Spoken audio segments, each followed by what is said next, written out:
Hey guys, welcome back to my channel.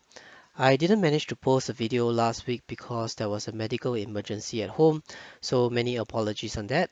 I didn't really have the time to trade over the last 2 weeks because I was running back and forth between the hospital. Everything is more or less settled now, so hopefully if there are any good opportunities next week, I can start trading again. So as usual, let's start off with a quick recap of the market over the last 2 weeks.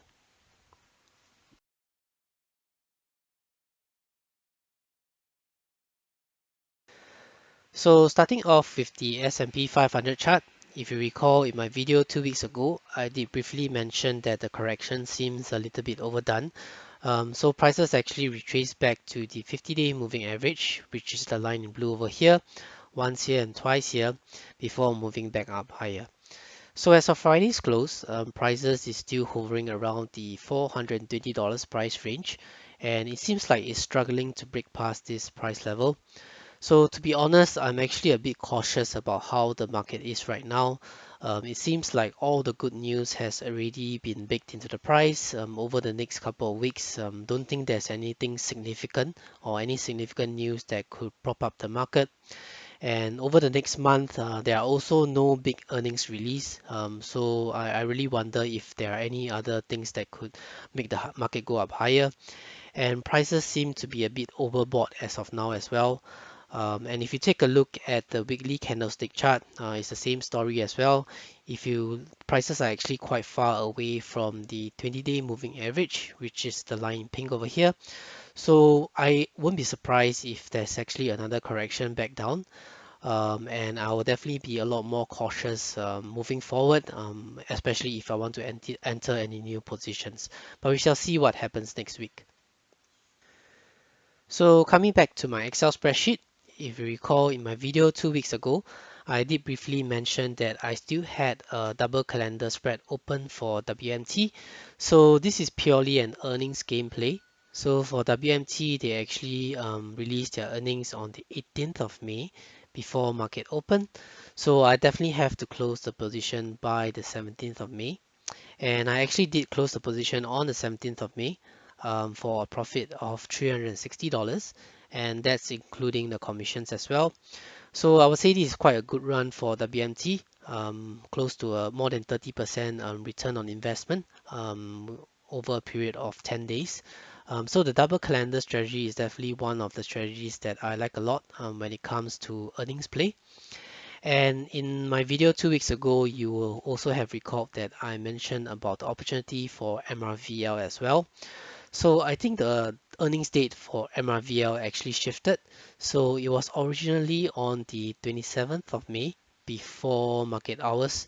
Right now it has shifted to the 7th of June after market hours.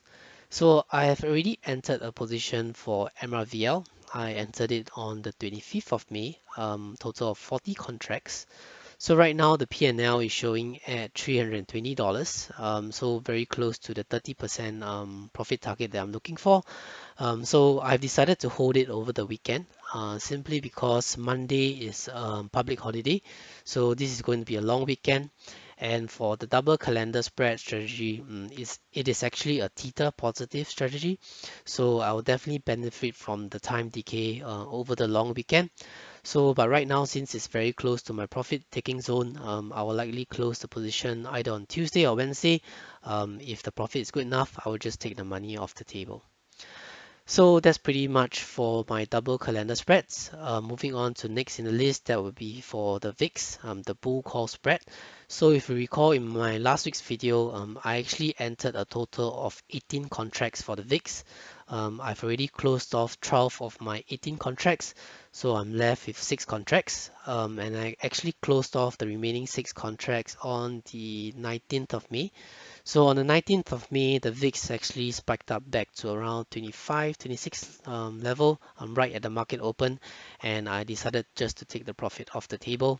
So I closed my remaining 6 contracts on the 19th of May for a profit of $288. So right now the VIX has gone back down to 16, 17 level. I will likely also enter a bull call spread just because I'm a bit cautious about how the market is going. So if the VIX remains at this price level, about 16, 17, or even go slightly lower, I will likely consider entering additional bull call spreads for this. And moving on to the last two trades I have in my existing portfolio, that will be for the cash secured puts for Alibaba and Apple. So I've mentioned earlier, this is actually for my long-term investment, and you should only enter cash secured puts only if you have the cash to buy the shares outright, just in case you get assigned. So at the price level of 190 for Alibaba, and 115 for Apple, I'm actually very comfortable with acquiring shares at that price level. So that's why I sold cash secured puts. But looking at the prices of Alibaba and Apple now, seems like they won't be reaching that kind of price level. So I will likely get to keep the entire premium for the puts that I've sold. Right now, there's still some time value left in both of these contracts, so I'll likely hold on to a bit longer. And if there's any major correction or slight correction in the market, I will likely continue to sell some cash secured puts on both of these stocks, just because I think that they are actually way below their fair value for now, and I'm comfortable with owning them at this kind of price level. So we shall see what happens over the next couple of weeks. So that's pretty much for my portfolio for this week. Let's move on to the trading opportunities for next week.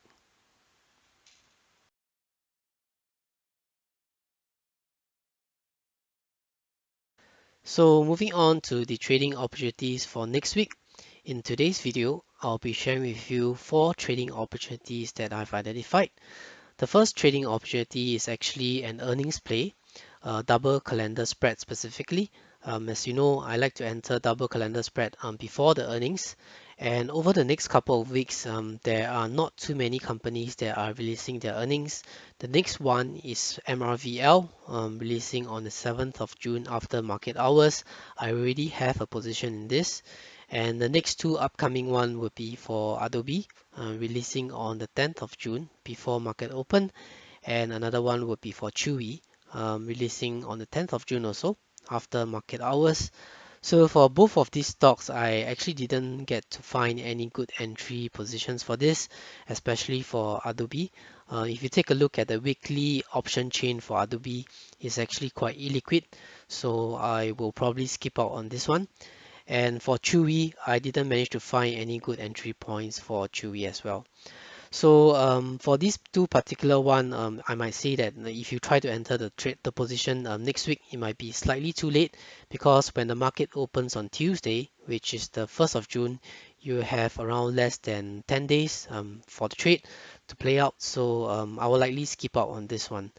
The next one in line would be for Oracle. That will be on the 15th of June before market open.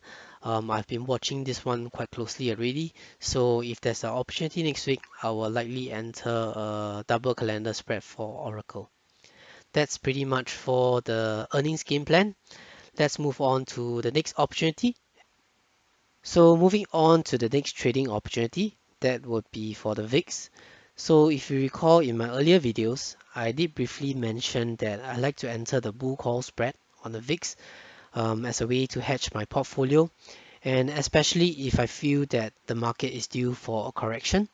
So I use this to hedge my portfolio. So right now the VIX has actually come back down to the 16, 17 price level.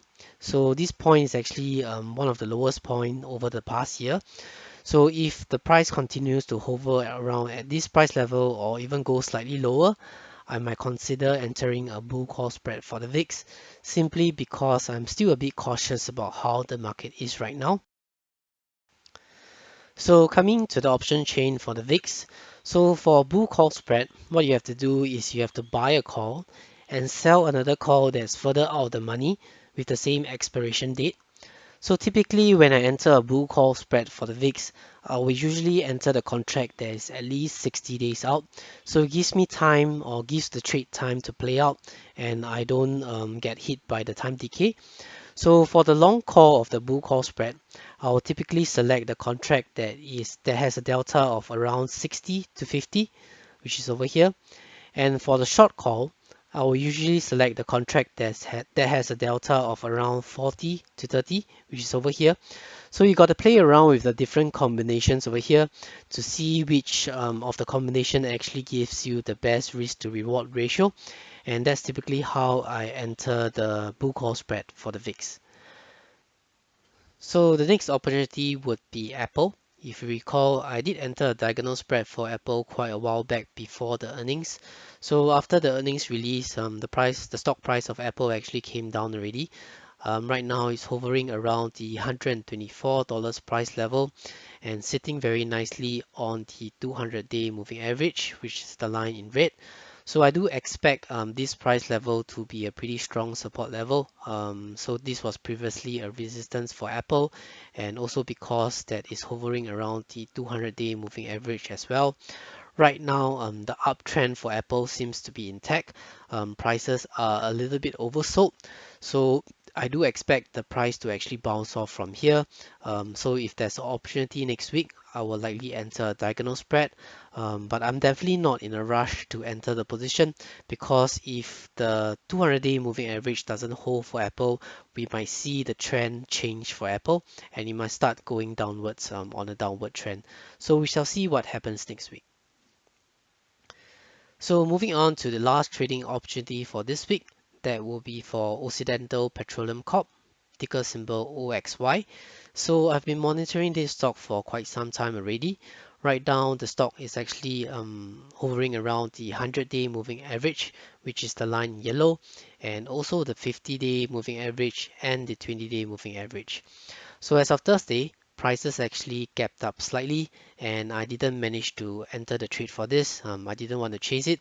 So hopefully there's a slight retracement in the market next week, and I can enter a diagonal spread position for this. I do expect the 100-day moving average, which is the line yellow, to provide some strong support for the stock. If you take a look at the weekly candlestick chart, it's pretty much the same story as well. So prices are hovering around the 50-day moving average, which is the line in blue, and also the 20-day moving average, which is the line pink. So right now, the 100-day moving average, which is the line yellow, is also coming back down. So all these are going to be strong support levels for the stock. And previously, this was also a resistance level, the price of $24. So I do expect this to provide a strong support level. So if there's an opportunity next week, I will definitely want to enter a diagonal spread position for OXY, but we shall see what happens next week. So that's pretty much my trading plan for next week. I hope you have found this video useful. If you have any questions or suggestions, feel free to leave them in the comment section below, and I'll try my best to answer them. If you're new to my channel and enjoyed watching this video, be sure to subscribe, as I post videos like this every Sunday and sometimes on Thursdays as well. Happy trading, and thanks for watching.